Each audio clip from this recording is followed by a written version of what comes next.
كثر الحديث عن الدولي المغربي أشرف حكيمي في الآونة الأخيرة، وتم ربط اسمه ومستقبله بعدد من أندية القارة العجوز مقابل أرقام مالية فلكية. وبين من تحدث عن مفاجأة تستعد إدارة ناديه باريس سان جيرمان الفرنسي الكشف عنها، تخص العرض المالي الجديد لإقناعه بتمديد مقامه بالعاصمة باريس. وبين هذا وذاك فجرت تقارير إعلامية إسبانية مفاجأة مدوية عندما كشفت عن استعداد النادي الباريسي لتقديم عرض مالي ضخم بقيمة 100 مليون يورو مقابل التعاقد مع الفرنسي جول كوندي مدافع نادي برشلونة الإسباني، ما أشعل فتيل الشكوك بشأن مصير ومستقبل المغربي حكيمي مع باريس.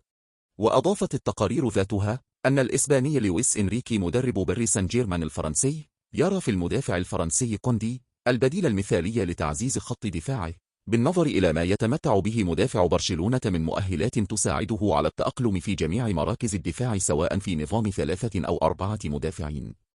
ويبدو أن باريس سان جيرمان الفرنسي عازم على إقناع إدارة برشلونة من أجل التخلي عن مدافعها مقابل عرض مالي ضخم من شأنه أن يجعل مسؤولي البارسا يفكرون مليا في بيعه، لا سيما في ظل الأزمة المالية التي يعاني منها النادي الكتالوني. وتطرح صفقة الفرنسي كوندي المحتملة من برشلونة إلى باريس سان جيرمان تساؤلات عن مستقبل حكيم المدافع الأيمن والمنتهي عقده مع باريس صيف 2026، خاصة مع ارتباط اسمه بالنادي الملكي الذي يضم كلا من الفرنسي كيليان بابي ومواطنه المغربي إبراهيم دياز مهاجم ريال مدريد. ومن جهة أخرى أوضح الموقع الإعلامي الإسباني ذاته الذي أورد خبر صفقة كوندي المحتملة أن إدارة باريس سان جيرمان تخطط لاستخدام المدافع الفرنسي في مركز قلب الدفاع بدلا من مركزه المعتاد كظهير أيمن، في ظل توفر الفريق الباريسي على نجم من قيمة المغربي حكيمي، وأن كوندي يندرج ضمن استراتيجية باريس لتعزيز قوتها الدفاعية بلاعبين ذوي خبرة ومهارات متعددة.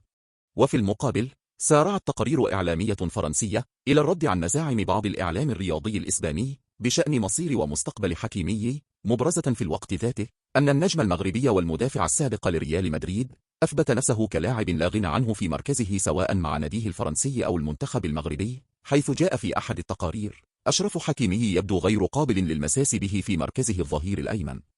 هذا ويظل التساؤل مطروحا حول مدى إمكانية باريس سان جيرمان الفرنسي في حسم صفقة كوندي ومدى تأثيره في حال الانتقال على بقاء المغربي من عدمه رفقة الفريق الباريسي، خاصة في ظل تألق نجم برشلونة في مركزه الظهير الأيمن رفقة مدربه الألماني هانس فليك.